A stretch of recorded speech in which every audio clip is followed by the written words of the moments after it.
zone district.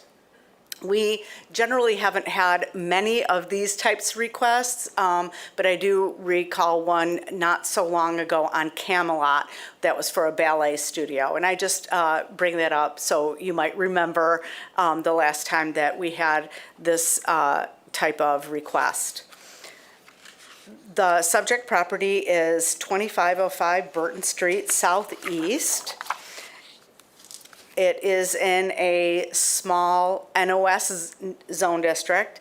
It's just east of Breton Village Mall, which you can see here on the screen. That's what's in the C.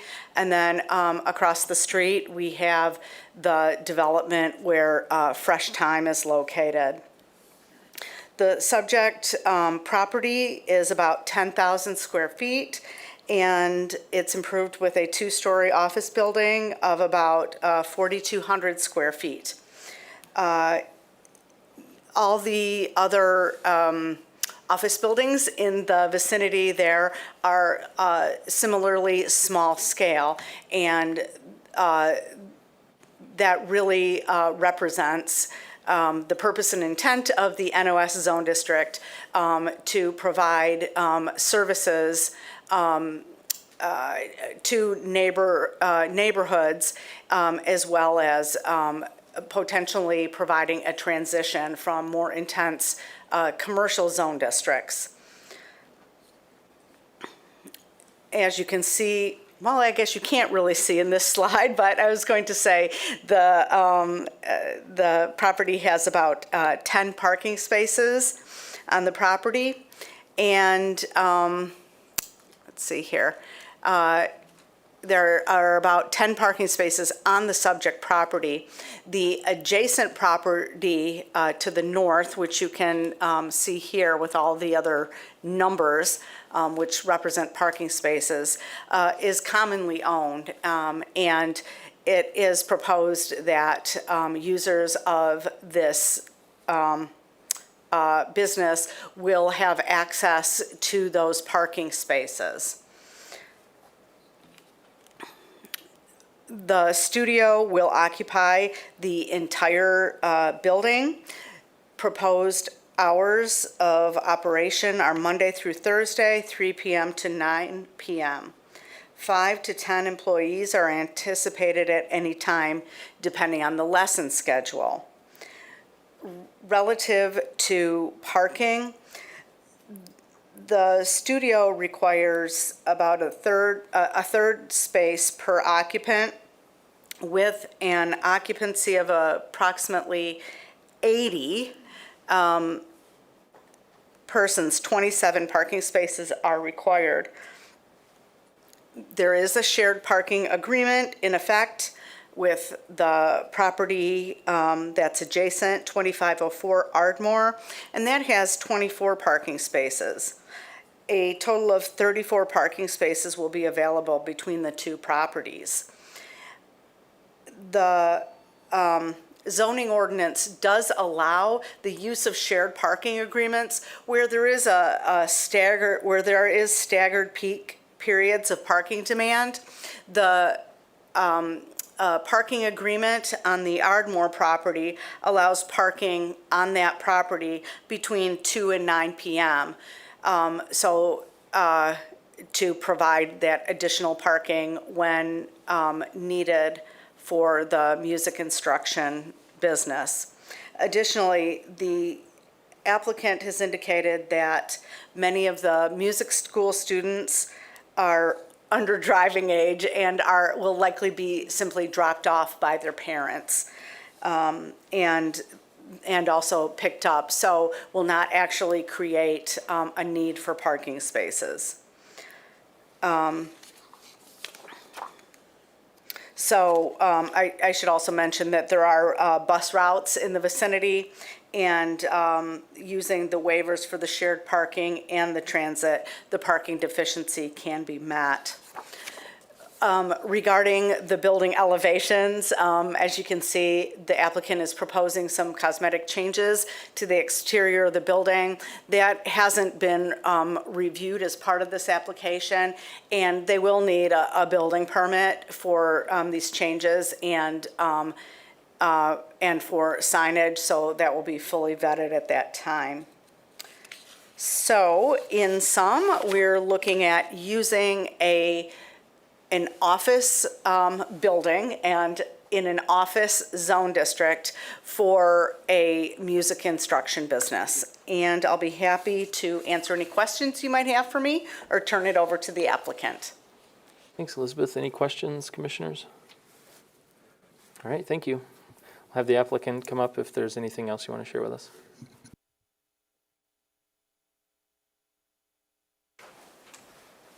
Good afternoon. I'm Gwen Boltema. I am the owner of School of Rock, and this is Josh Dreyer. He's our general manager. And I just kind of wanted to comment on School of Rock and what a unique opportunity this is for Grand Rapids. I have a nephew who attends School of Rock in the Chicagoland area and has loved it over the last 2 years.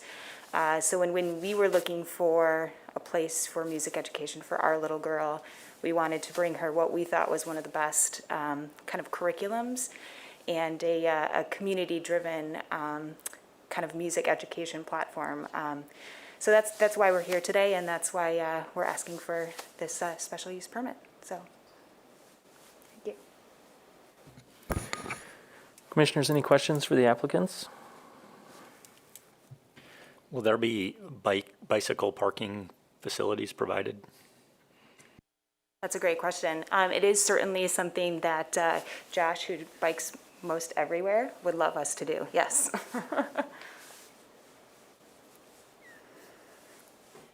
I was just curious about your hours, limiting yourself to a 3 p.m. start time. Do you foresee a need or a future desire to run classes earlier than 3 p.m., especially on the weekend? Yeah, so typically School of Rocks have evening hours. It's considered kind of an after-school program. We will be considering doing what's called a Little Wings program, which is like a 3 to 5 year old, kind of preschool aged, and that would probably be in the morning hours around 10 a.m. Maybe Saturdays too. Okay. So that might be something for the Planning Commission to consider. Right now, the application is predicated on a 3 p.m. to 9 p.m. So I'm raising this to help you because if the Planning Commission were to approve this as it is, that means that you would need an amendment in the future to come back and ask for extended hours. And so sometimes it might be better to be seeking a more permissive hours of operation schedule for the Planning Commission to consider. Absolutely. Also, I had a question. I'm not seeing any performance space at this location. Is that correct, that there won't be any performances being held here? There's no performances. There is group rehearsal, but no performances. And so those group rehearsals, those wouldn't be through a third party looking to rent space from you to do performances or rehearsals? No. So all of the instruction would be operated by the School of Rock? Correct, yes. So School of Rock's kind of curriculum is one lesson that is a one-on lesson per week, one-on-one lesson per week, and then one that is in a group session. So that's where that kind of community and collaborative approach comes. We're putting kids in bands to actually play music.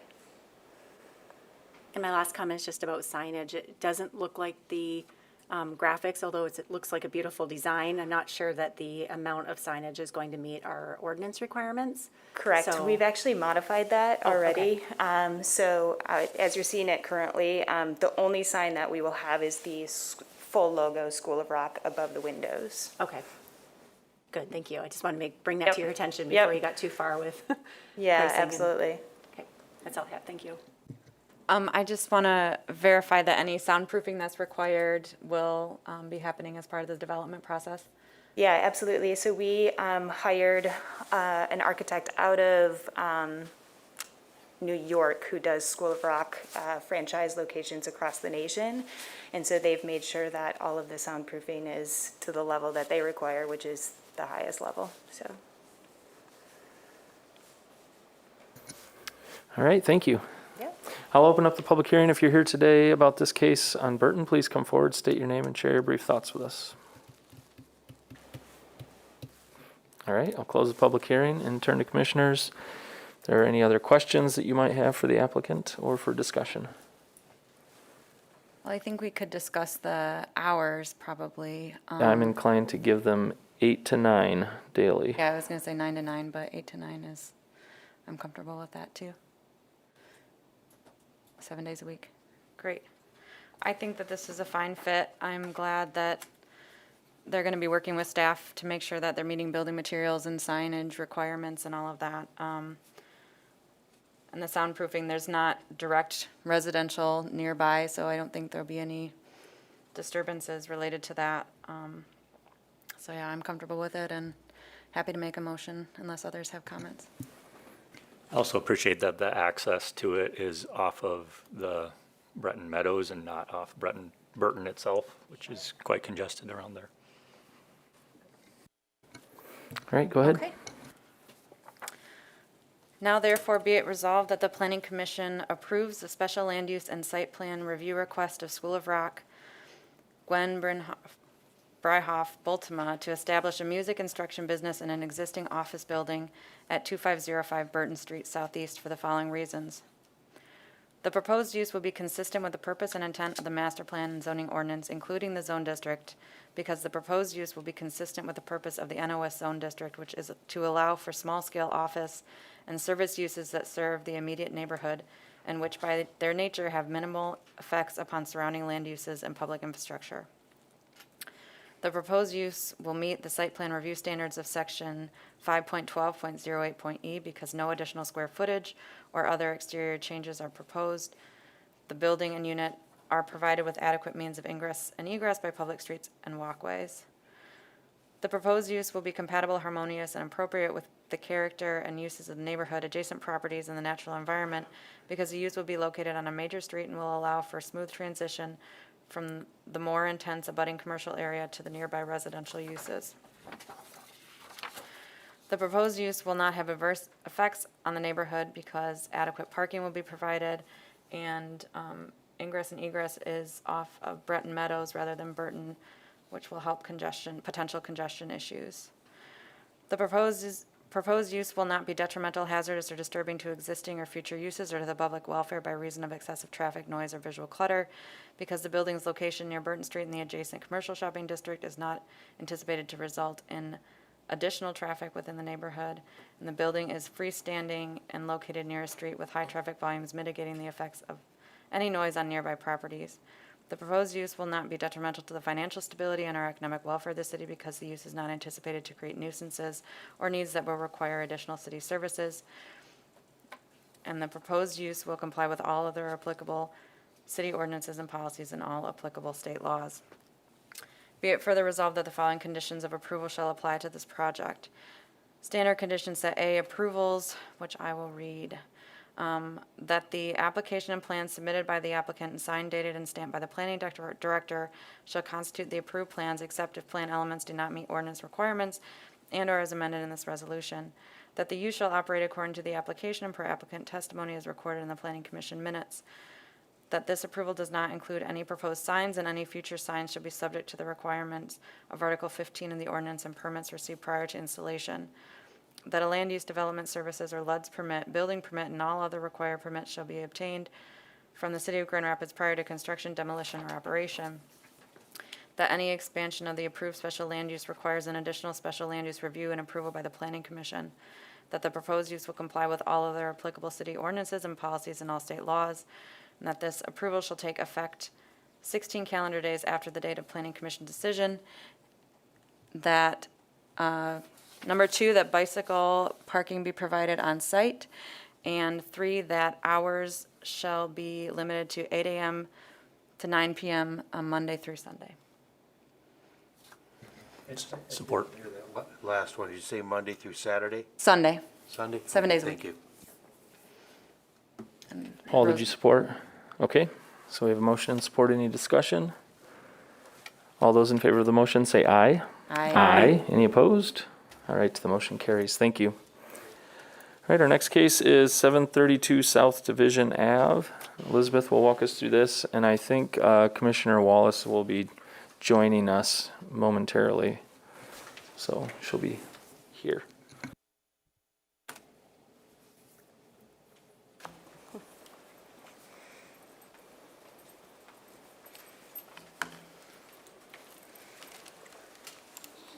Oops. Okay, the next item on the agenda is 932 South Division Avenue. The applicant is requesting approval to use an existing building to establish a restaurant and banquet facility. And it's the banquet facility with alcohol that is before you today, as banquet facilities in the TNTBA zone district require special land use approval. What's sort of interesting about this property is that it does fall in two separate zone districts. The actual building is in the TNTBA zone district. The associated parking lot is in the TNLDR zone district. I believe that the parking was likely established in our previous zoning ordinance that allowed the first several lots in a residential zone district that is abutting a commercial zone district to be used for parking. So that's likely how this became a parking lot. And so that parking is a legal non-conforming use. The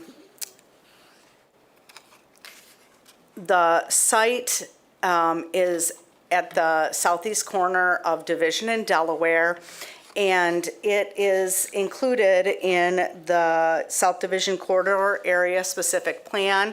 That plan does recommend this site as a redevelopment site that could be developed for a transit-oriented development. It's this yellow piece right here that I'm pointing to on the screen. That being said, the current zoning does allow the Planning Commission to consider and approve a banquet facility.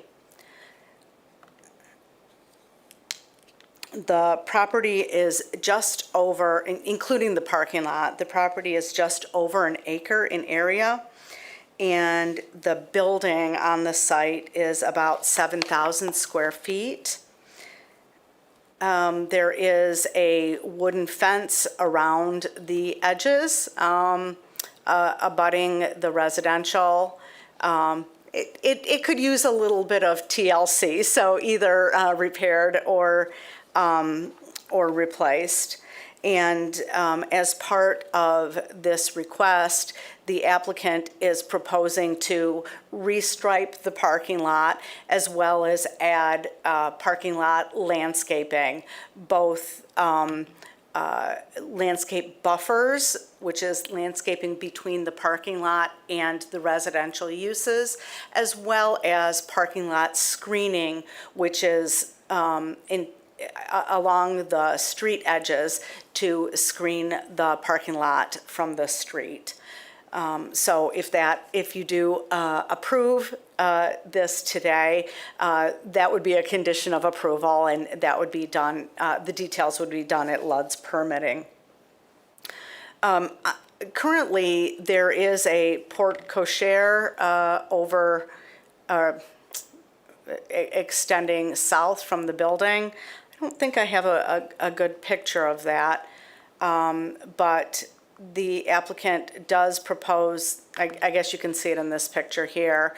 The applicant does propose, oh, you can see it here too, propose removing that, but they do plan to keep the existing non-conforming pole sign.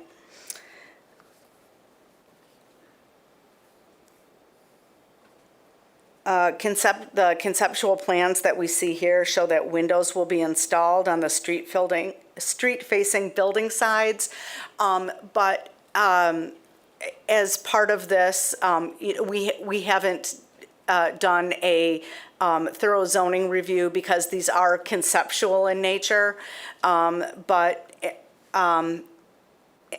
you should be able to see in this rendering here that windows are proposed on that Delaware side of the banquet facility.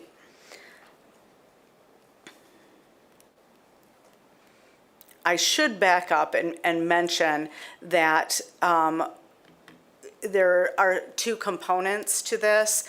There's the restaurant, which is going to be the front, that's fronting division, and then the back part will be the banquet area. The restaurant will have an occupancy of about 96, and the banquet of about 218.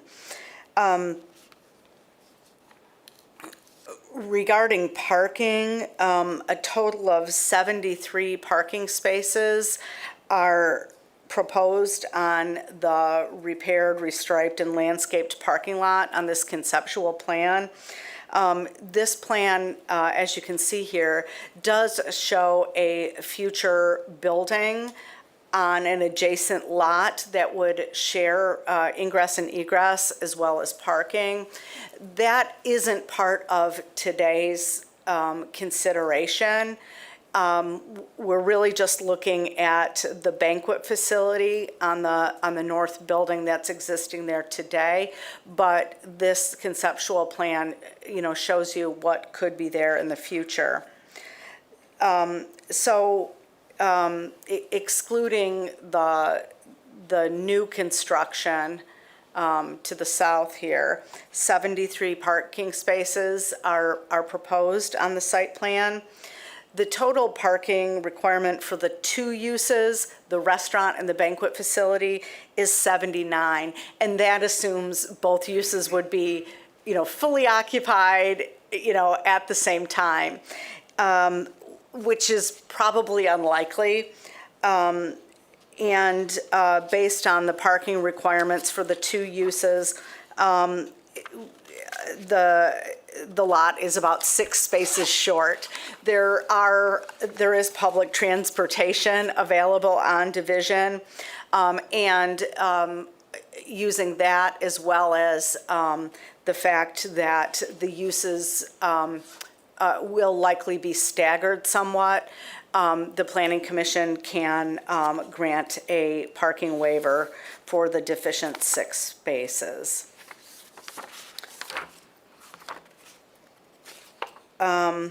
Regarding operation, alcohol service is proposed in the banquet facility, not in the restaurant. That is not part of today's consideration. And the applicant does not intend to obtain her own liquor license. She proposes that events will be catered by a licensed alcohol caterer. The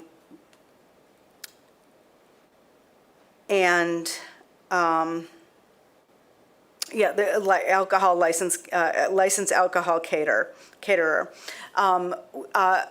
I think it was yesterday, we received a more complete operations plan, as well as a contract for lease of the facility.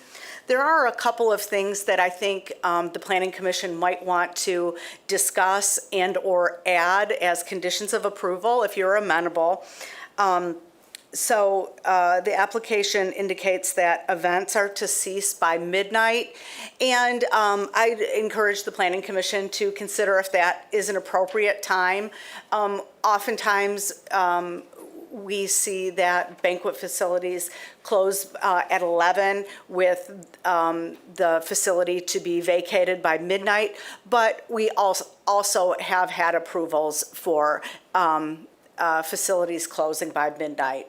So given its location on South Division, but also its proximity to residential, which maybe we can see a little bit better here, the Planning Commission should consider the appropriate closing time. Oftentimes, for these types of uses, there are designated smoking areas. So I think that's probably something that we'll want to discuss as well. And again, the reason for that is the proximity of the residential uses there. We also might want to add that no alcohol, these could go in the rental agreement, that no alcohol may be consumed in the parking lot, that there shall be no congregating in the parking lot, and that would be to mitigate noise on the neighbors, and also ask that there be no parking allowed in the adjacent neighborhood. And these are kinds of conditions or stipulations that we've seen in other lease agreements for other rental facilities that may be reasonable here. I know that the applicant was trying to work out some details about moving forward. So I'm not sure about the extent of neighborhood engagement that has been conducted. However, I have received a number of letters of support from surrounding business owners and institutional uses that had no objection to the banquet hall use or the banquet hall use with alcohol. So the Planning Commission might want to take that into consideration. So in sum, we're looking at a banquet facility in a TNTBA zone district that will also include alcohol service. Do you have any questions for me, or shall I turn it over to the applicant? All right, thanks, Elizabeth. Commissioners? Elizabeth, I recognize the future building is future and not being proposed, but what would be, could you just remind us what could be allowed to be used there by right? A range of, here they're proposing, I think there was some discussion of office, and as you can see on this slide, a one-story building is being proposed. So in this zone district, we really do want to see two-story buildings, and a range of commercial or personal service uses could be allowed there, including a restaurant or, hair salon, a range of uses. Any other questions for staff? All right, thanks, Elizabeth. I'll have the applicant up if there's other things you'd like to share with us.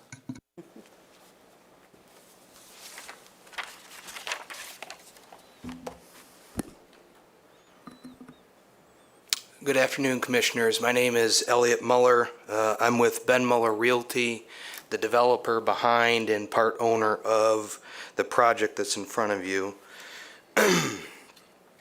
As you know, this property has been vacant or underutilized for over a decade now and is ripe for a use that fulfills a need in the neighborhood, allows the city to collect tax revenue, and provides employment opportunities for the immediate neighborhood. We think an award-winning restaurateur with deep roots and love for this neighborhood accomplishes that end. It's our privilege to present this opportunity to you today and think your approval will allow for a neighborhood staple to be born and an eyesore the chance to transform into a source of pride for this neighborhood. With me today is Miss Jessica Ann Tyson, our partner in ownership as well as the tenant for the project. And we have Jim Morgan from RJM Design, who can field any technical questions you may have. Thanks for your consideration. Jessica, would you like to say a word? Thank you. Thank you, Elliot. Good afternoon, Commissioners. Thank you for your time. I am standing behind this plexiglass, and I'm super excited. I'm super excited for several reasons. I'm excited for the opportunity to just even go back to some place that I started my business in 2003. I used to do business there. It used to be a nightclub. It used to be a place that I could take the Hispanic Chamber of Commerce. We would have lots of events there, and it was just fantastic. And over the time and years, things changed, and that building became an eyesore to the community. That eyesore is now a property that I can say, we want to make this a better place. We want to make this a place that the community can come, they can dine, they can create new memories, they can come, they can get a job. It's right there on the bus line. As a matter of fact, the bus pulls right up, which is really great. I own an award-winning restaurant called the Candied Yam Delightful Southern Cuisine. We're one of the top 50 restaurants to eat at in Grand Rapids. We're located on 44th and Breton in the Breton Meadows Plaza. And I have my employees be told about this location, and they are doing backflips. I'm telling you, they're so excited because they see the opportunity. They see the opportunity to be a part of the community again. They see the opportunity to say, hey, we're going to do this. We are a minority-owned business, and to be able to take the opportunity to be involved, to be right there in the community, giving them our delicious, delightful Southern cuisine. I couldn't think of a better way to have our day end with you all saying that this is something that you would approve. I thank you for your time and listening. Do you have any questions for me? Any questions for the applicants? I have one. First of all, thank you for investing in the city and taking an eyesore, and I've watched this happen over the years, and every time somebody invests and then the next one and the next one can revitalize the whole neighborhood and everything that's happening along South Division, this will certainly complement it.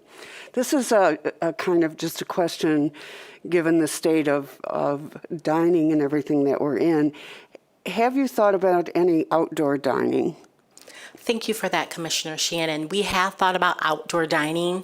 I think what our community, the communities that we already serve, what they're looking for is they're looking for an opportunity to gather in a safe place. They're looking for an opportunity to have more memories created, because the dining space in Michigan, unfortunately, it could be raining one day and snowing the next, and Yes. happy go sunny the next. And so I think that having a space like this, there is none available that is what we're proposing. Usually we have to cater to the event space, or it's not just enough parking or enough ambiance. And we just wanted to do something that would give them a sense of pride, but we would be willing to look into that. That's not, it's just been before us so often in the last year that I just, wondered a little bit about it. But no, it looks like a good investment. Thank you, Commissioner Shannon. I have one question. So Elizabeth mentioned some of the things that would be potential to be added to the rental agreement or the weekday hours for the events. And so I just wanted to hear your thoughts about those things that she was talking about. Absolutely. Thank you, Commissioner Joseph. Totally open to making it be something that the entire community, including this group of commissioners, would be proud of. So we would be willing to look at any changes necessary. For the midnight end, I think I read that would be when everyone would be vacated, or is that when the end of events are, and then an hour for cleanup after? What we're hoping is and wishing for is that 11 o'clock, okay, you don't have to go home, but you got to get out of here. So that's what we're kind of hoping to propose. And then by midnight, our staff can go home safely to their families. Okay, thank you very much. Yes, absolutely. Any more questions? No? All right, thank you. Thank you. I will open up the public hearing. If you're here today about this case on Division, please come forward, state your name, and share your thoughts with us.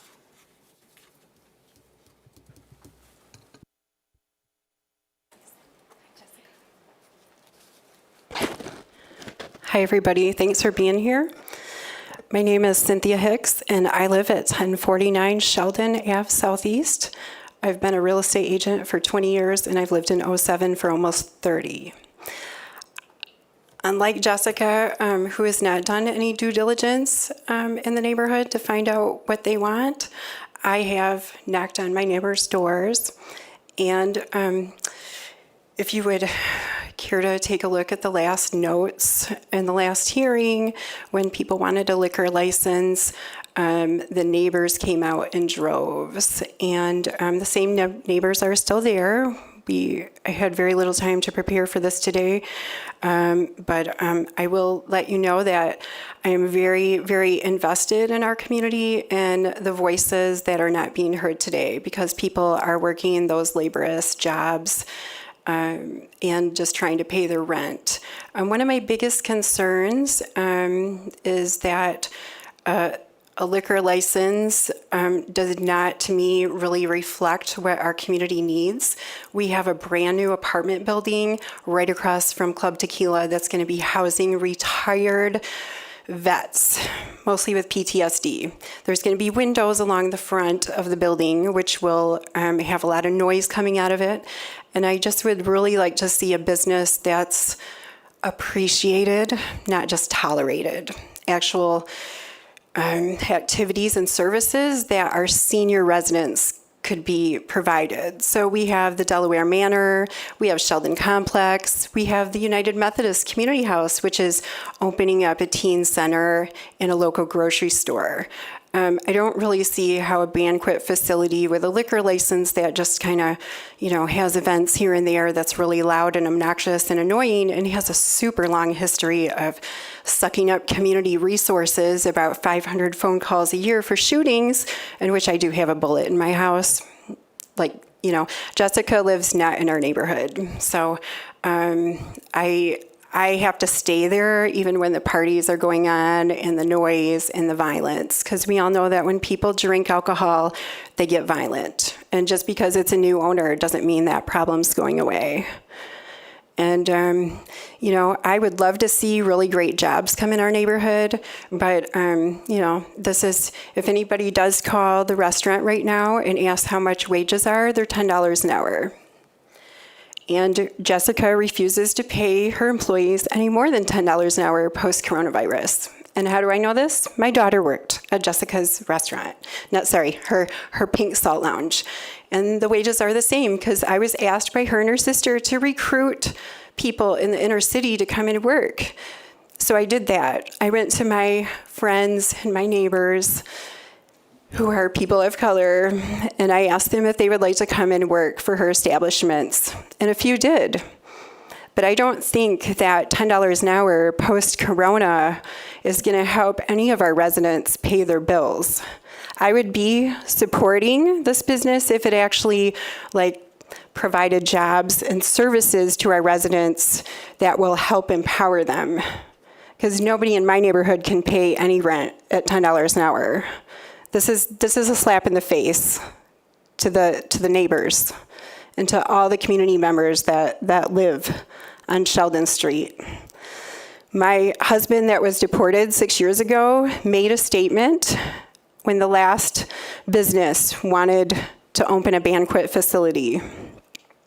He was in tears in front of this committee, because there were so many flying bullets from the last business. So Jessica's talking about fun times. I had some fun times there, but I also knew how they ended at 2 a.m. since I live right behind the building, literally. So, I actually would, I own the first 2 houses on Sheldon and Highland, and it's empty to the end of the block, and I would really like to put housing there because that's what our community needs. But, as we all know, liquor licenses affect housing developments. All right, thank you for your comments. Thank you so much. Anyone else? All right, I'll close the public hearing. I'll ask the applicant back up if there are questions that we have for them. Can be asked now, or if there's things you'd like to address. Yes, thank you so much. I would like to just address Ms. Cindy Hicks, her comments. I'm not sure that you, I'm pretty sure that you have the application in front of you, and you do see that some of the biggest neighbors there taking up occupancy, like New Hope Baptist Church, Pastor Earl, he has stated in his documentation that he has done business with me for many years, and he is proud to have the banquet facility there. Also, State Representative Robert Dean, who also, that used to be his area and also his ward. He is very much in favor of having us be a part. Also, one of the seniors who lives in Delaware Manor, because we are very, very active in our community. Also, if I'm not mistaken, there is one other, and the name is escaping me right. Eric Williams, thank you, partner. Eric Williams, who is the president of United Methodist Community House, and that is a huge employer right in that area. The individuals that are there, that are a part of the community, they know me, and they know me well. Yes, Cindy's daughter did work for me at my salt spa. I have a salt spa, and she was receiving $10 an hour. She was receiving that $10 an hour based on what her job was, and that is to answer phones. My other employees that are at our restaurant, they have been there many years, and they've been there because they're compensated well, and they're happy to be there. Also, my assistant, Tamara Bike, she too was very alarmed at the rates. I couldn't keep her if I only paid her $10 an hour. Excuse me, So, Ms. Tyson? Yes. I'm sorry to interrupt you. I want to remain focused for the Planning Commission on the land use. Yes, thank So you. while I appreciate that was a comment that was raised by the Yes. public, it's not really something that is material to the Planning Commission's decision. I And so- apologize. No, you don't need to apologize. I want to make sure that the Planning Commission stays focused on what is relevant to their decision-making. Yes. And you're very so- busy. Well, no, Yes, that's not it. thank you, Commissioner But yes, Turlkin. but- Thank you. So thank you so much for that. But sometimes when you feel like you're being attacked unfairly, sometimes you want to just make note of those things. So I apologize. But again, we are looking to give fair wages. We're looking to have people work there that want to be a part of the offerings that we have, and we have the community to support. We couldn't get to the place that we are now by not having community support and doing right by the community. So thank you so much. All right, commissioners, any additional questions for the applicant or the representative?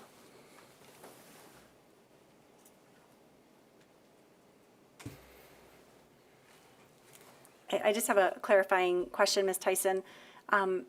If I'm reading the staff report correctly, it's that there is not a liquor license being assigned to the property and that you're not acquiring a Class C, for example.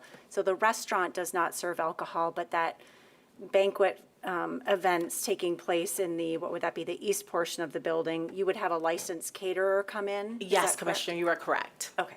Yes. I'm just staff. I'm not worthy of a commissioner title. Okay. Thank you. And then the other, I heard you, I just want to restate, since hours of operation were brought up by staff, that you would be comfortable with events ceasing by 11 PM and then providing that hour for staff to clean up and vacate the premises, but the actual event would be closed by ending? Yes, I believe that is exactly what we put on our application. I Correct. just wanted to clarify. Thank you. Thank you so much.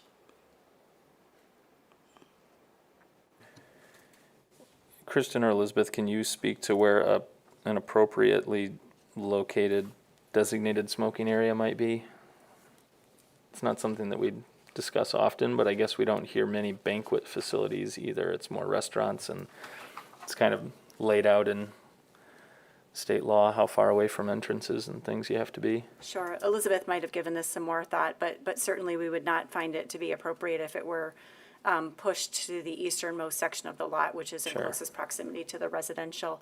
So keeping a designated smoking area as close as reasonably possible to the building in light of the state law, I think would be our suggestion. I don't know if Elizabeth, you have more to add? I was just going to add that it wasn't something that I had talked to the applicant about, and I think it would be something that staff would be happy to work with them on as a condition of approval.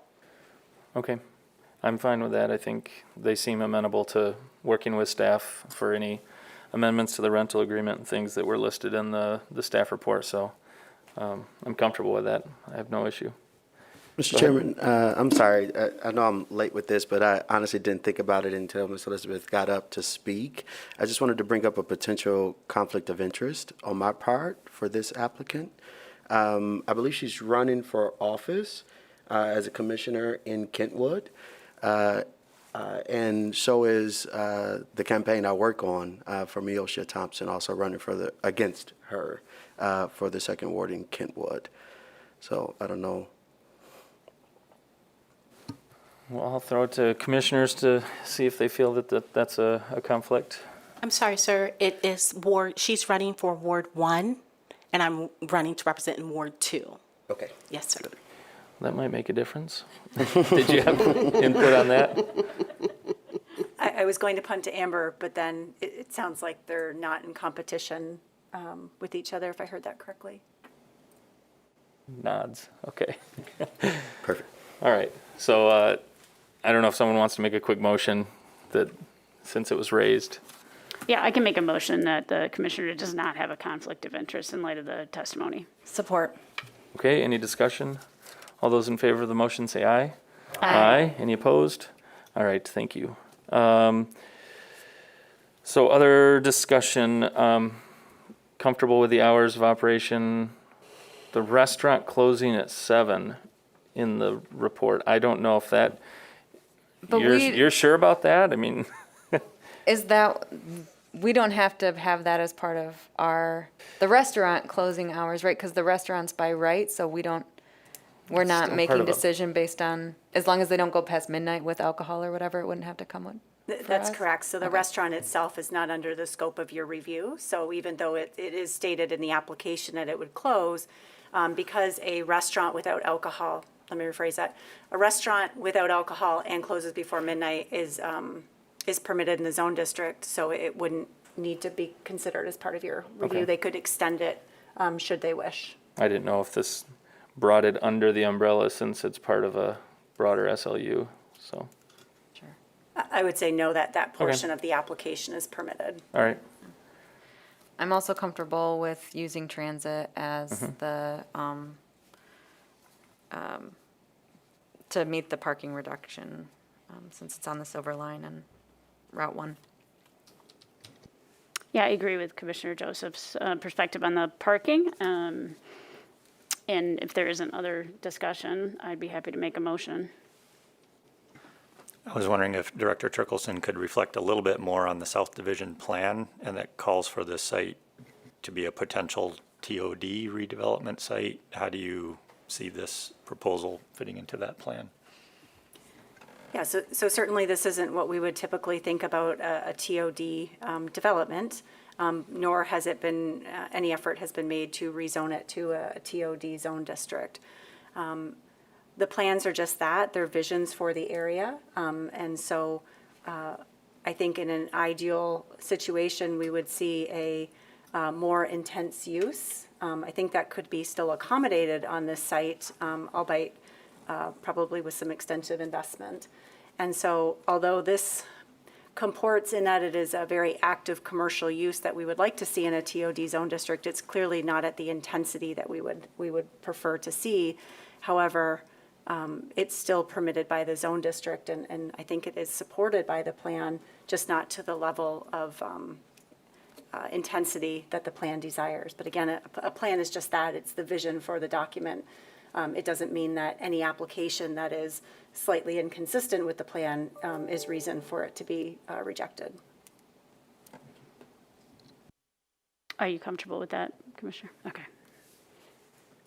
All right, I will make the motion. Now therefore be it resolved that the Planning Commission approves the special land use and site plan review request of the Candy Diem LLC, Jessica Ann Tyson, to establish a banquet hall with alcohol service at 932 South Division Avenue for the following reasons.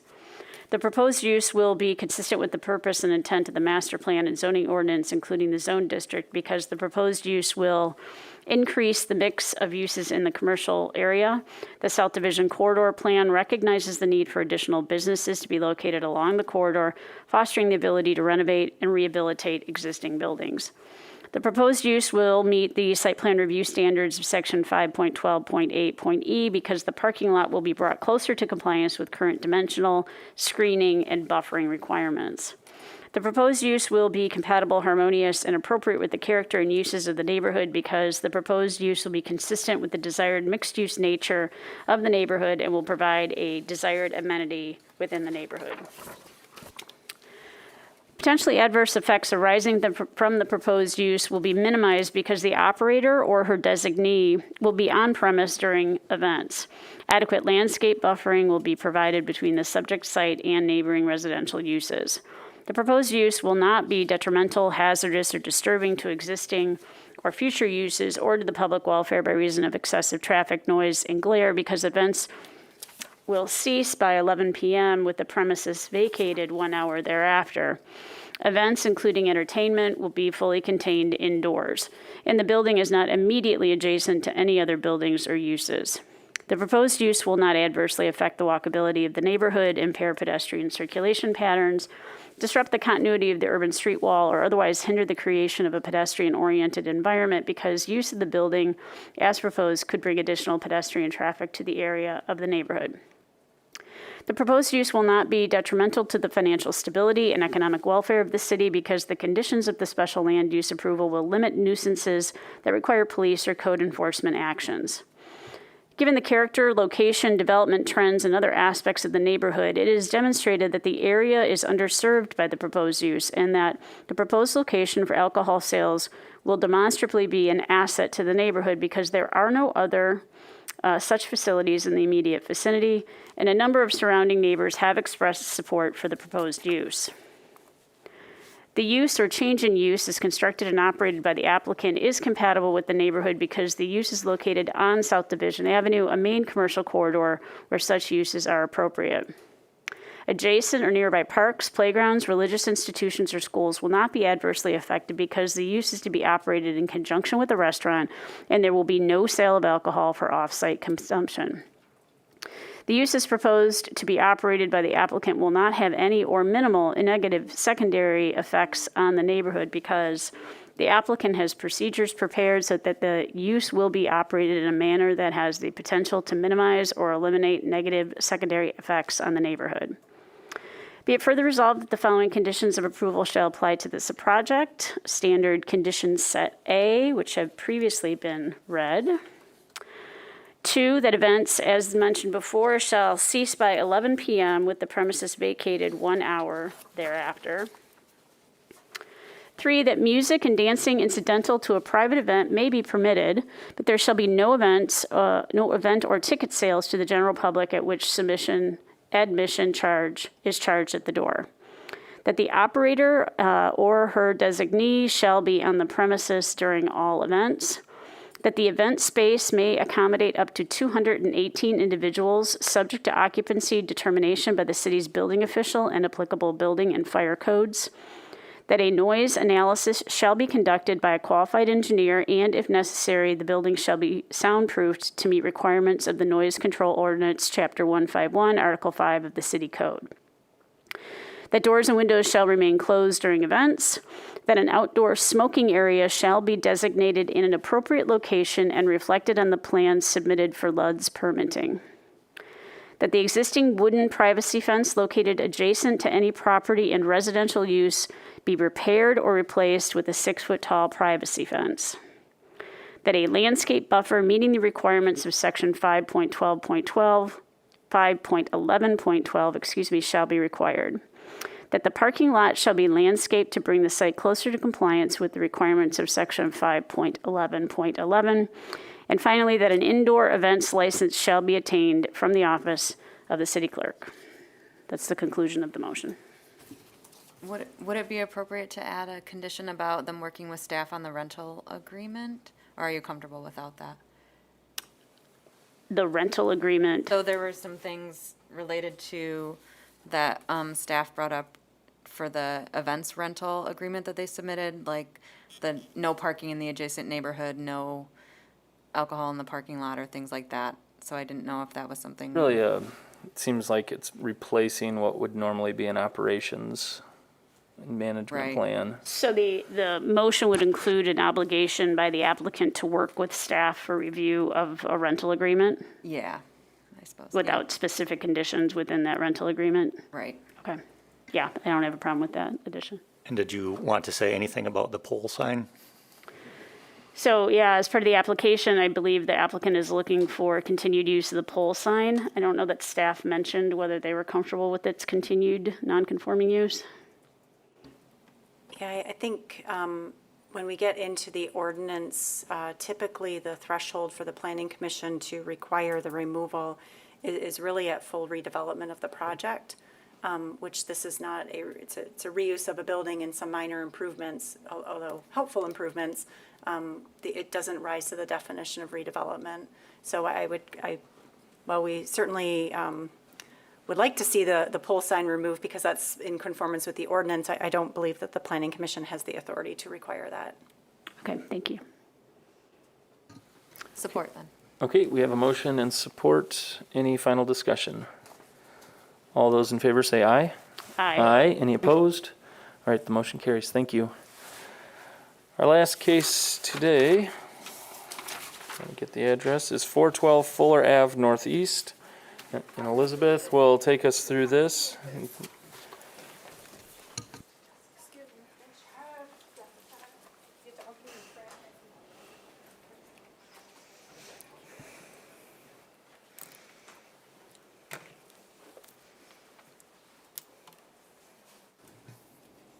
Chairman, will this be an appropriate time for me to exit the space? Yes, well, maybe.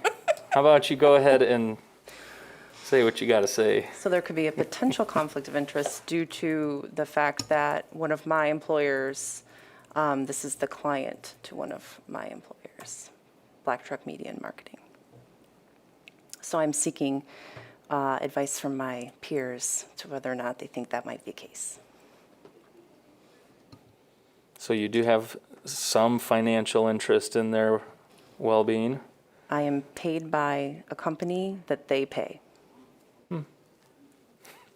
I would draw attention to the Planning Commission's bylaws that outlines the conflict of interest, and Part F of that section that I think would be the most relevant for Planning Commission's consideration states that issuing, deliberating on, voting on, or reviewing a case where his or her employee or employer is, 1, an applicant or agent for the applicant, or 2, has a direct interest in the outcome. Okay, that seems pretty clear. Would anyone like to make a motion? So I'll move that Commissioner Wallace has a conflict of interest. Second. Okay, thank you. Any discussion on that motion? All those in favor of the motion say aye. Aye. Any opposed? All right, well, thank you for joining us for one case today. Thank you, Commissioner Wallace. All right, we can move forward now, Elizabeth, thanks. Okay, the next application is for 412 Fuller Avenue Northeast. The applicant is proposing to repurpose a former drive-through bank facility into a drive-through medical center. The subject property is near the corner of Michigan and Fuller at the northeast corner. It's in the TNTBA zone district. And the property was constructed as a drive-through facility for the Grand Rapids Teachers Credit Union, later Lake Michigan Credit Union, in 1993. And although this is the site has been now vacant for a while, but this is before you today because drive-through facilities of any type or changes in the nature of the facility do require special land use approval. So the applicant has been using the site for a drive-through medical center during the pandemic. That was allowed under a city commission policy that was adopted that allows flexibility to operate certain temporary uses, including vaccine drive-through and testing sites during the COVID-19 pandemic. And now that it's desired to establish this on a permanent basis, it is before you today for consideration.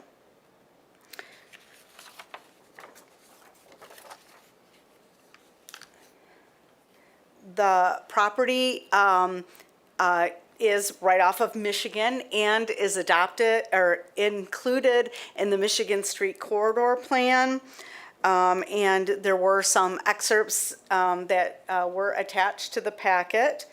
This is in the TNTBA zone district, and which is intended to reinforce a pedestrian and transit-friendly environment in a compact area.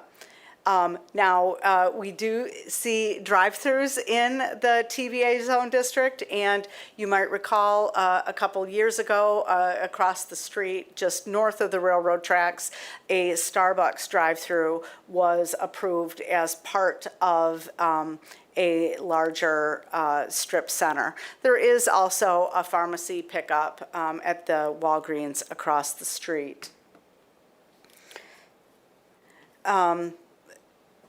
As you can see, the improvements on the site are not, or the building is not very large.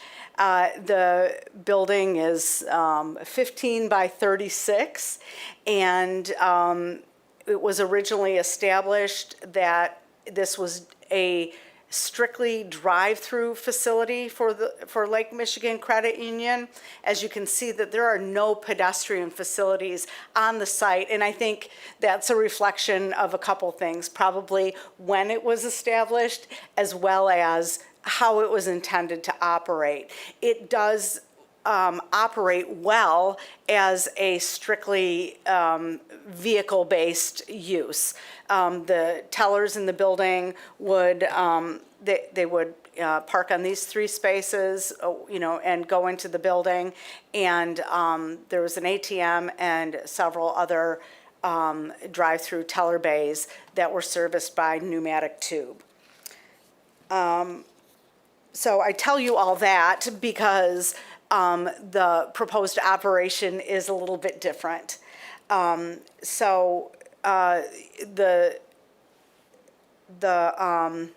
applicant is proposing no physical changes at this time and is proposing to operate Monday through Friday, 7 a.m. to 7 p.m., Saturday and Sunday, 8 a.m. to 1 p.m. 2 medical employees and an administrative employee will staff the facility, and all patient care will be delivered in the patient's vehicle, and there'll be no patient care taking place inside the building. So the existing pneumatic tube system won't be used, but the caregiver, or the employee will exit the building and walk to the vehicle and provide care. I'll defer to the applicant to explain that in more and better detail. Let's see here.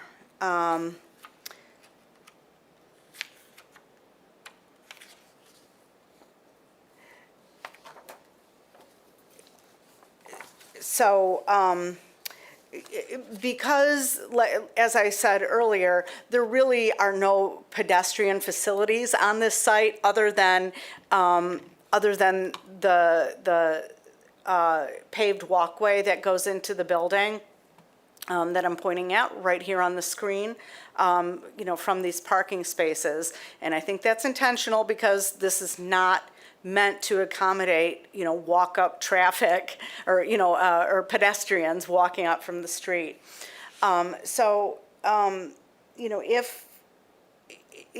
If the Planning Commission is amenable to the proposal today, it is recommended that the applicant submit a plan that will include paving for handicapped accessibility for an employee to exit the building and attend to any patients in the drive-through, as well as any other pavement markings or signage that would help operationally. And staff would be happy to work with the applicant on that, to provide some input on what might be appropriate.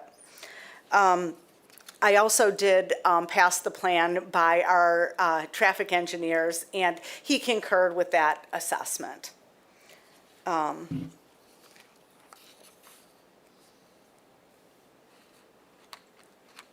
Relative to parking, because no more than three employees are proposed and all patients will come through the drive-through, the proposed parking is adequate. There is also on this same parcel, on the Michigan Street side, there are 9 parking spaces that are on the subject parcel, although I think they're probably used by the laundromat and the ice cream shop. They are on the subject parcel.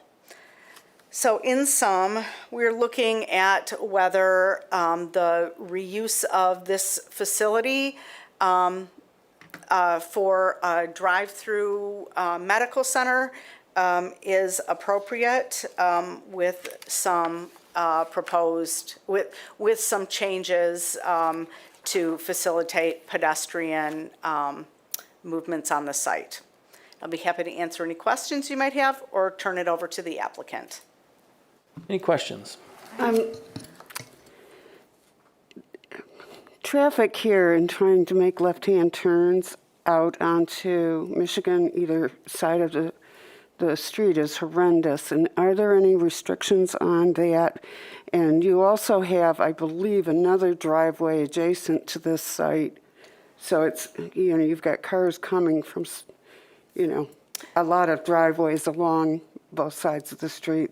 Yeah, so I believe on Fuller, it's right-hand, you can see the arrow just barely here, but it's a right turn arrow, so you can only turn right onto Fuller. So you can come into the facility from Fuller and come around, or you can come in off of Michigan.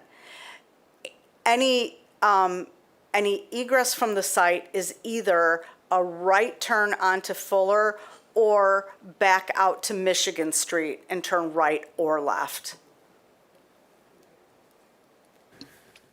Other questions? Yeah, I have one. So related to the lot requirements for drive-through facilities, obviously this was established already, but I guess just in terms of the historical context, like, was this established before these were in place? Okay. It was. Thank you. Elizabeth, do we have any more detailed discussion regarding or description regarding the nature of medical treatment or medical care that is provided at this facility? I'll defer to the applicant to talk about that, if you don't mind. I appreciate that. Thank you. Anyone else? Okay, thanks, Elizabeth. We'll have the applicant up if there's other details you want to share, if you want to address the concern that Yes. Commissioner Greenwald just raised. And thank you for today's time. So I'm a registered nurse myself, practiced my career in the emergency department at Metro Health for the past 12 years, and then had some various administrative positions within the organization.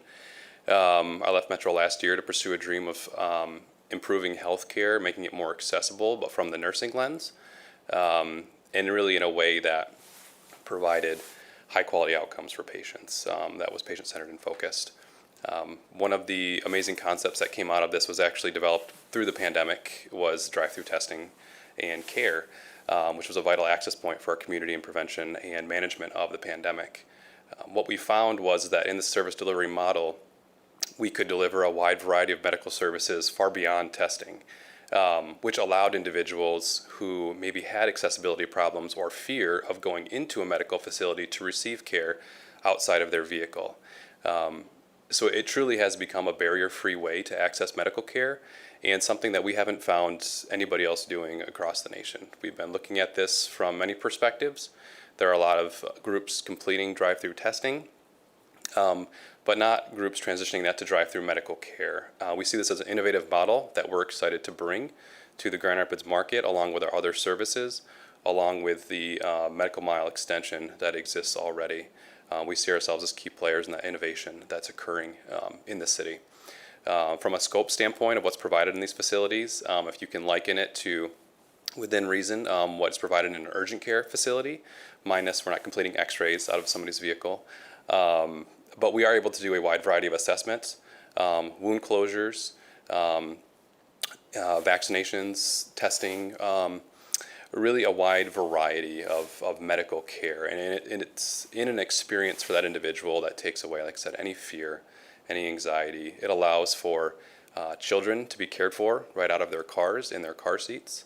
It allows for a parent or a loved one to bring a family member who has hard times getting in and out of a facility to receive medical care from a medical professional. So we have found Fuller was our first location for this type of concept, and we found it to be a beautiful test of change.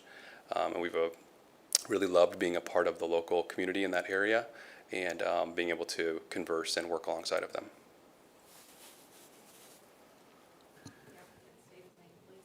Yeah. Yes, sorry. My name is Nathan Barr. I'm the founder and CEO.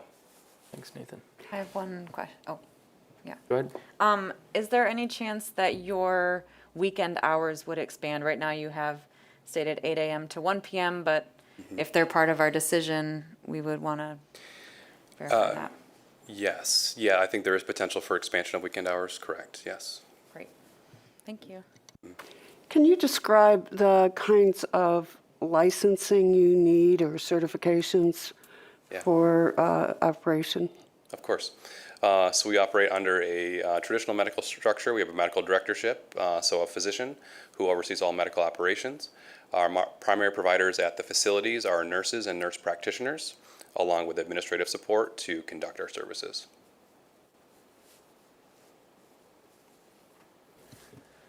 All right, any other questions at this point? Go ahead. I guess since the use runs with the land and we have different difficulties with drive-through facilities, I just want to ask you some questions that might seem obvious. But, of course. Medical care in this case would not constitute delivering like caffeinated drinks. Correct. For example. Yeah. Our typical client experience lasts between 10 to 15 minutes, so it's very quick and efficient. Yeah. And it's not serving food. Or Correct. drink. There is nothing being distributed out of this facility. No. Okay. Thank you. So I haven't heard of medical care being provided in a drive-through prior. Can you confirm that the state laws that you're working under allow for such an operation to happen? I know that there was some emergency rules, of course, put in place with COVID and such, but going forward, what research have you done or certainty can you provide the Planning Commission that this is a legal use? Yes, it is. It's a great question. And understanding, right, a lot of things got modified because of the pandemic. From my time in the emergency department, especially looking at routine care that can exist outside of normal medical boundaries. A lot of times what we did was expanded our use and abilities to provide care to alternative settings. And those alternative settings, this delivery model would fall underneath that alternative setting of medical care, even though it's not conducted in a patient room. It's done in a manner that still complies with all HIPAA, privacy, and other requirements. And so we have not run into any regulatory issues. Is there a specific act or law that you can reference? I can provide reference. I don't remember it off the top of my head, but I can provide reference, yes. Okay. Yeah. And then the other, can you please confirm that no treatment would be provided to a driver that would impair their ability to safely drive? Correct, yes. No care would be rendered to an individual.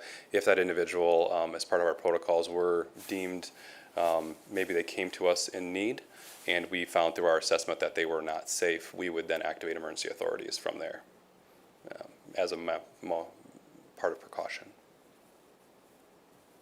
But no care delivered by us would impair a driver, no. I guess I'm just a little bit apprehensive in that we don't have any specificity of code language to understand what that regulatory framework is for you to be operating under. So in reference to, you said a specific, like you're looking for a specific act or number, things like that. I said there was, what I can do is just provide the council that information. Based on, I said off the top of my head, I don't have that, the numbers or things related to that, no. But yes, we have consulted with legal.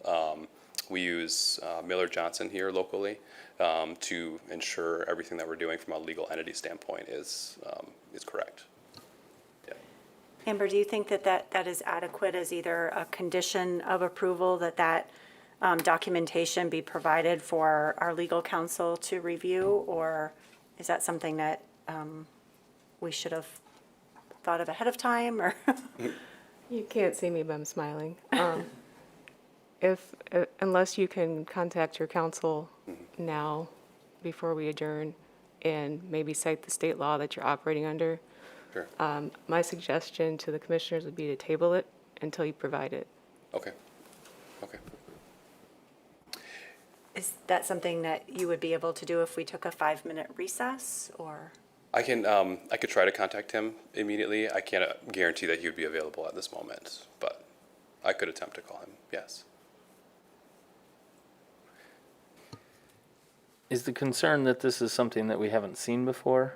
I mean, there are plenty of times when the condition that they're following other state and local laws is sufficient. Mm-hmm.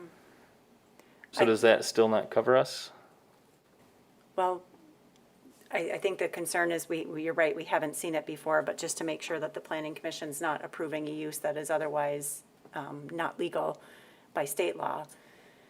And so I think, I don't want to speak for Ms. Beebe and I, but we were maybe looking for a little bit more specificity as to being able to cite exactly where that authority was coming from. Okay. Okay.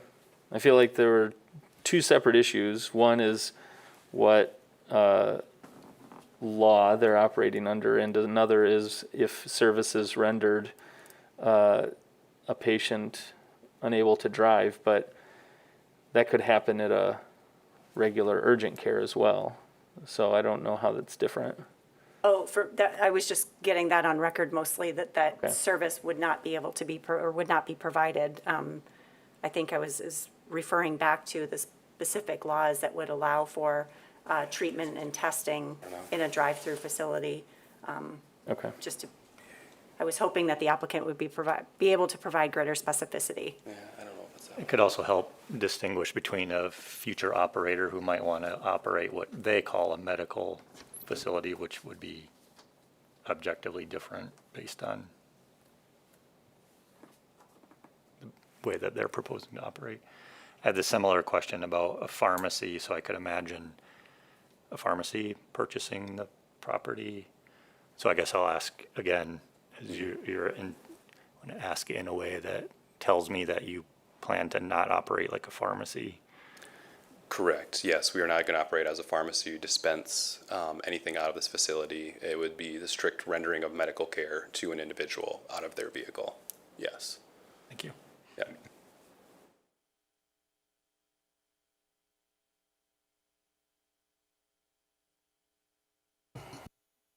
So, what do we need to do?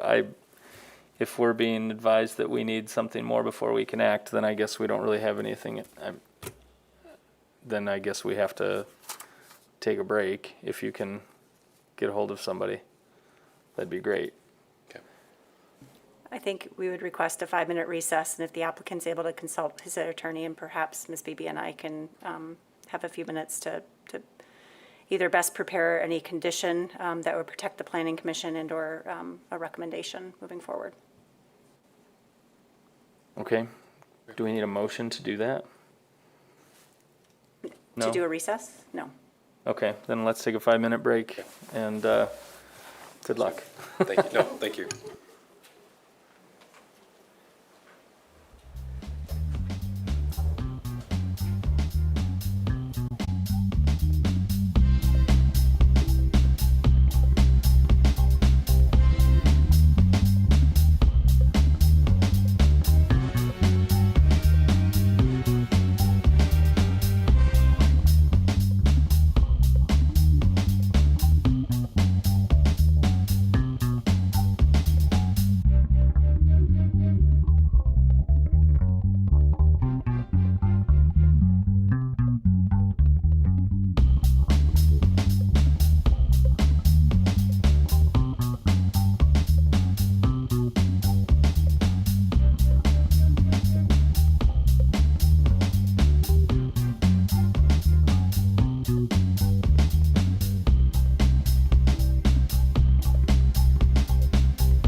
Kristen, why don't you go ahead and, Sure. So thank you for that few minutes for staff to confer with our legal counsel.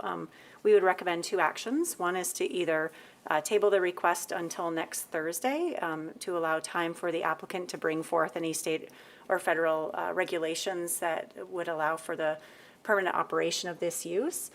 Or consider any condition of approval for that documentation to be submitted to myself for confirmation with legal counsel, of course, that documentation be provided before any permanent operations begin. So we would still allow for that documentation to be submitted, part of that record, just to provide some coverage for the Planning Commission to make sure that we're making or allowing uses that are state and federally permitted. I am comfortable treating this in that way. I think having you review that is just as adequate as having us view it in a public setting. So I don't have an issue with them just submitting that as part of a condition of approval. So can I just comment? I think the condition needs to not just be the submission, it needs to be the submission of the basis for operation. So, I mean, legal counsel could come back and say, and I'm sure it's fine, but it's a novel approach under section that it would be I think the condition that we want to place on the approval is that the applicant provides sufficient legal basis upon which to operate the use.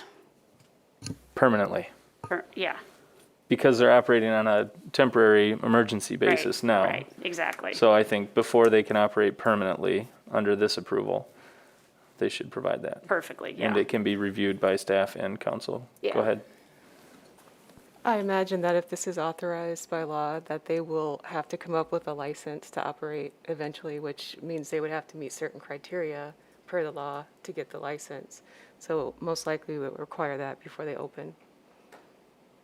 Are you currently open? And you're operating on an emergency temporary license or something? Currently operating, Yeah, thank you. currently operating under a full business license within the state of Michigan underneath our medical services component. So we are a fully established licensed business within the state of Michigan to provide medical services to individuals. Yes, we are currently that. Is that the same kind of license, whether it's a drive-through or people come indoors? From my understanding in legal counsel, it's the same. Yes, we're providing direct patient care to an individual through different means. But yes, it's the same from a medical licensure and ability to operate provision, yes. You know, I'm fellow commissioners, I'll go either way with what you want to decide. I think given, as luck might have it, we meet in a week, and this is a very interesting case. I certainly would also look at if we want to table that and just make sure that we're hearing everything ourselves. And it's not that I don't trust staff, because we look to their advice for everything, but this is an interesting new business, and you've been able to test it out, so that's a good thing. But I do want to make sure, which is why I asked earlier about the licensing and things like that, 'cause I'm familiar with that. I don't feel that it's necessarily something that we're more qualified than staff or council to weigh in on. And so I'd rather not put it on the agenda. Okay, I'm and fine table with it. Simply because I don't think we need to reopen it. So, or keep it open. I think it can be handled outside and staff can report back during a lunch meeting. I think I'd agree with that, in that I think this is a matter that's probably more within the expertise of city attorney than this commission anyway.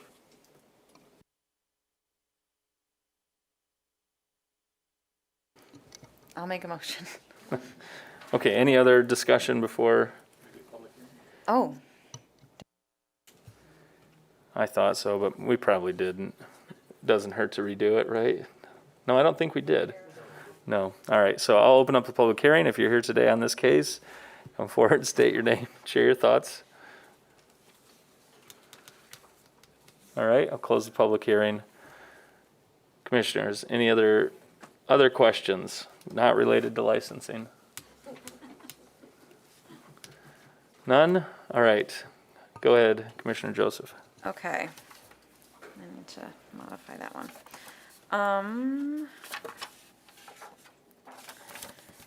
Here we go. Now therefore be it resolved that the Planning Commission approves the special land use and site plan review request of Health Bar Nathan Bar to modify an existing drive-through bank facility to establish a drive-through medical center at 412 Fuller Avenue Northeast for the following reasons. The proposed use will be consistent with the purpose and intent of the master plan and zoning ordinance, including the zone district, because the proposed use will reflect the purpose and intent of the TNTBA zone district to encourage a mix of small-scale retail, service, entertainment, civic, office, and residential uses in appropriate locations to enhance the vitality of the areas and encourage additional investment in the area. The proposed use will meet the site plan review standards of section 5.12.08.e because the site was previously designed for safe and efficient vehicular circulation and the site is appropriately landscaped. The proposed use will be compatible, harmonious, and appropriate with the character and uses of the neighborhood, adjacent properties, and the natural environment. Because the proposed use will support the desired mixed-use character of the neighborhood, the proposed use will not be a significant change from previous drive-through uses. No nearby property owners have raised concerns about the use. The proposed use will not have adverse effects on the neighborhood because the existing site elements are adequate and the intensity of the use is appropriate to its surroundings. The proposed use will not be detrimental, hazardous, or disturbing to the existing or future uses or the public welfare by reason of excessive traffic or noise, because the reuse of the drive-through is not anticipated to significantly alter the operation of the site. The proposed use would not adversely affect the walkability of the neighborhood, impair pedestrian circulation patterns, disrupt the continuity of the urban street wall, or otherwise hinder the creation of a pedestrian-oriented environment. Because the proposed use does not exacerbate the existing conditions on the site, which are already auto-oriented in nature, and the applicant will be adding appropriate pedestrian markings to ensure safe pedestrian circulation on site. Adequate public or private infrastructure and services already exist or would be provided at no additional cost, and the proposed use would not be detrimental to the financial stability and economic welfare of the city because the proposed use will encourage additional investment in the neighborhood. Be it further resolved that the following conditions of approval shall apply to this project. Standard conditions set A, approvals, which should show up on the screen momentarily, except for condition 7 in that set, that it'll take the approval shall take effect 16 days after the decision. Maybe we should modify that based on after staff has the ability to review the basis for legal operation. Yes? Okay, I will make that modification. 2, that appropriate walkways be constructed to facilitate pedestrian circulation from the building to drive-through lanes. 3, that operating hours be allowed from 7 a.m. to 7 p.m. daily. And 4, that the applicant provide a legal basis for operations. For operating this, how about you tell me what to say? I think I'm stealing from Commissioner Bueller a little bit, that the applicant provides sufficient legal basis to operate on a permanent basis, and that such documentation be provided to city staff for review prior to operation. Great. That concludes my motion. Support. All right, we have a motion and support. Commissioner Bueller. Any final discussion? All those in favor of the motion say aye. Aye. Any opposed? All right, the motion passes. Thank you. I'll open up the public comment portion of the meeting. I'll close public comment. Commissioners or staff, anything else for today? Nope, thank you for your time, and we'll see you next week. Sounds good. Thank you. We're adjourned.